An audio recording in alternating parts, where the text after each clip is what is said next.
요즘 뉴스를 보면 세상이 왜 이렇게 복잡하게 얽혀 있을까 하는 생각 혹시 안 해보셨어요?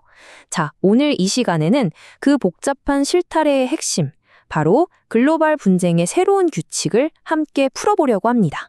경제 위기가 갑자기 지정학적 갈등으로 번지고 또 기후변화가 식량 안보를 위협하고 정말 예측 불가능한 사건들이 계속 연쇄적으로 터져나오고 있잖아요. 마치 짙은 안개 속을 걷는 기분인데 세상이 왜 이렇게 혼란스러운지 그 근본적인 이유가 대체 뭘까요? 지금부터 그걸 한번 파헤쳐보죠. 핵심은 이겁니다. 바로 안보 패러다임이 근본적으로 바뀌었다는 거예요.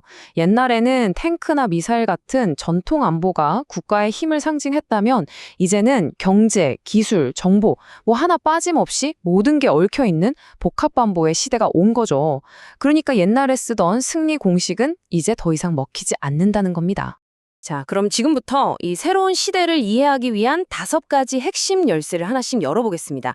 첫 번째, 새로운 안보 패러다임이 뭔지 알아보고, 두 번째, 경제가 어떻게 무기가 됐는지, 세 번째, 현대 전쟁의 모습은 어떻게 바뀌었는지 살펴볼 겁니다. 그리고 네 번째, 우리가 빠지기 쉬운 역설과 딜레마를 짚어본 다음에 마지막으로 이 혼돈 속에서 살아남기 위한 생존 전략까지 함께 가보시죠. 자, 첫 번째 열쇠, 새로운 안보 패러다임입니다. 모든 논의의 출발점이니까 가장 기본적인 개념부터 확실하게 짚고 넘어갈게요. 우리가 지금 서 있는 땅이 어떻게 바뀌었는지를 알아야 새로운 지도를 그릴 수 있지 않겠어요? 이 새로운 시대의 핵심 키워드는 바로 복합 안보입니다. 이제 위협은 더 이상 혼자 오지 않아요. 기후변화가 경제 위기를 일으키고 이게 또 사회 불안이랑 군사적 긴장으로 이어지는 식으로요. 모든 위협이 진짜 거대한 톱니바퀴처럼 딱 맞물려 돌아가면서 그 파괴력을 엄청나게 키우는 겁니다. 자, 두 번째 주제는요. 훨씬 더 흥미진진합니다. 바로 무기화된 세계에 대한 이야기인데요. 평화와 번영의 상징이었던 경제적 연결망이 어떻게 하루아침에 상대를 겨누는 칼날로 변할 수 있는지 그 무서운 현실을 한번 들여다보겠습니다. 이 복잡하게 얽힌 실타래를 그냥 가위로 싹둑 잘라내는 모습, 이게 바로 탈동조화, 즉 디커플링입니다. 예전에는 비용 아끼려고 전 세계에 흩어놨던 반도체 공급망이 이제 보니까 국가 안보를 위협하는 아킬레스건이 될 수 있다는 걸 깨달은 거죠. 특정 국가에 모든 걸 의존하는 게 얼마나 위험한지 알게 된 이상 이제 각국은 돈이 좀 더 들더라도 자국 중심의 안전한 공급망을 만드는데 거의 사활을 걸고 있습니다. 여기서 정말 놀라운 현상이 나타났는데요. 바로 상호 의존의 역설입니다. 한때 우리는 서로 교류하고 의존하면 전쟁 위험이 사라질 거라고 믿었잖아요. 근데 이제는 그 연결고리 자체가 상대의 목을 조르는 쇠사슬이 될 수 있다는 그런 역설적인 현실을 보고 있는 겁니다. 평화를 위해 나눴던 악수가 순식간에 나를 묶는 족쇄로 변할 수 있다는 거죠. 세 번째 파트에서는 전쟁의 개념 자체가 어떻게 뿌리째 흔들리고 있는지 살펴보겠습니다. 이제 전쟁은 더 이상 군인과 탱크만의 얘기가 아니에요. 보이지 않는 전쟁터가 우리 일상 곳곳으로 스며들고 있거든요. 이게 바로 현대전의 핵심, 하이브리드 전쟁이라는 겁니다. 군사공격, 사이버 공격, 경제적 압박 같은 것들이 막 뒤섞여서 전쟁과 평화의 경계 자체를 흐릿하게 만들어버리는 새로운 방식의 전쟁이죠. 이제 전쟁은 총성으로 시작되지 않습니다. 어쩌면 소리 없는 공격은 이미 시작됐을지도 모릅니다. 자, 그럼 하이브리드 전쟁에서 쓰는 무기, 구체적으로 뭘까요? 첫 번째는 비대칭 전략입니다. 돈 많이 드는 군사력 대신에 사이버 공격이나 테러처럼 적은 비용으로 상대의 약한 고리를 파고들어서 큰 타격을 주는 방식이고요. 두 번째는 더 교묘한 인지전입니다. SNS로 가짜뉴스 퍼뜨려서 사회를 분열시키고 불신을 조장하는 것처럼 우리의 생각과 마음 자체를 전쟁터로 만드는 거죠. 이런 보이지 않는 전쟁은 대부분 평화와 전쟁 사이에 애매한 공간, 바로 회색지대에서 벌어집니다. 전면전은 피하면서도 상대를 계속 압박해서 원하는 걸 얻어내려는 고도의 전략적 경쟁인 거죠. 선을 넘을 듯 말 듯 정말 아슬아슬한 줄타기가 계속되는 그런 곳입니다.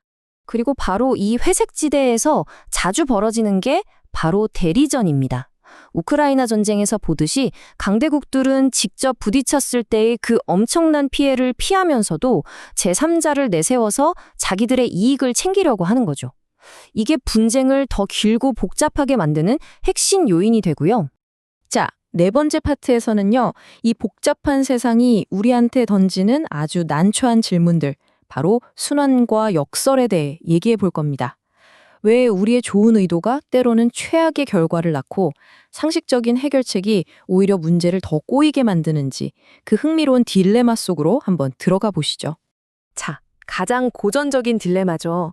안보 딜레마라는 건데요. 나는 그냥 나를 지키려고 담장을 좀 높였을 뿐인데 이웃이 그걸 보고는 저거 나 공격하려는 거 아냐? 하고 불안해서 더 높은 담장을 쌓는 거예요. 그럼 나는 또 위협을 느껴서 담장을 더 높이게 되고요. 결국 아무도 원하지 않았는데 끝없는 군비 경쟁의 악순환에 빠져버리는 그런 비극인 거죠. 딜레마가 여기서 끝이 아니에요. 힘을 합치는 동맹 관계에서도 동맹 딜레마라는 게 있습니다. 한편으로는 동맹 때문에 괜히 원치 않는 분쟁에 휘말릴까봐 두려운 연루의 공포가 있고요. 다른 한편으로는 진짜 내가 위험할 때 동맹이 날 버리면 어떡하지? 하는 방취의 공포가 있는 거죠. 이 두 가지 공포 사이에서 계속 아슬아슬한 줄타기를 해야 하는 겁니다. 때로는 좋은 뜻으로 한 일이 오히려 독이 될 수도 있습니다. 바로 개입의 역설인데요. 한번 생각해 보세요. 밖에서 계속 무기랑 자금을 지원해 주니까 분쟁 당사자들은 굳이 상대방이랑 힘들게 협상할 필요를 못 느끼는 거예요.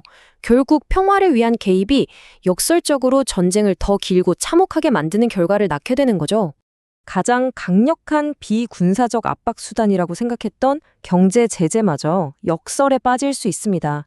외부 압박이 강해질수록 제재를 받는 나라는 무너지기는커녕 오히려 우리끼리 똘똘 뭉쳐서 이겨내자 하면서 내부적으로 더 단결하고 제재를 피할 새로운 방법을 찾으면서 자생력을 키우기도 하거든요. 이게 바로 제재의 역설이 보여주는 아이러니입니다. 자, 지금까지 이 세상이 얼마나 복잡하고 예측 불가능한지 쭉 살펴봤습니다. 그쵸? 그럼 이제 가장 중요한 질문이 남았습니다. 이 혼돈의 시대에 우리는 어떻게 생존하고 또 번영할 수 있을까요? 그 해답을 회복 탄력성이라는 키워드에서 한번 찾아보죠. 지금까지 살펴본 것처럼 이제 세상은 문제 하나만 푼다고 평화로워지는 그런 단순한 곳이 아니에요. 마치 엉킨 실타래에서 실 한 가닥 잘못 잡아당기면 전체가 더 꼬여버리는 것처럼요. 모든 위협이 복잡하게 연결된 세상에서는 과거의 단순한 해법, 그러니까 효율성이나 군사력 같은 것만으로는 더 이상 문제를 해결할 수 없다는 결론에 이르게 됩니다. 그렇다면 새로운 시대의 생존 전략, 그게 뭘까요? 바로 회복 탄력성, 영어로는 resilience입니다. 이건 그냥 위기가 왔을 때 버티는 걸 넘어서요. 외부 충격을 유연하게 흡수하고 빠르게 회복하면서 그 과정에서 배운 걸로 오히려 더 강해지는 능력을 말합니다. 마치 세찬 바람에 부러지지 않고 더 유연하게 휘어지는 대나무처럼 말이죠. 자, 오늘 이야기를 마무리하면서 마지막 질문을 하나 던져보겠습니다. 예측 불가능한 위기가 새로운 일상이 되어버린 시대. 여러분에게 안전이란 무엇인가요? 그리고 우리는 그 안전을 위해 무엇을, 어디까지 감수할 준비가 되어 있을까요? 우리 모두가 함께 고민해봐야 할 문제입니다.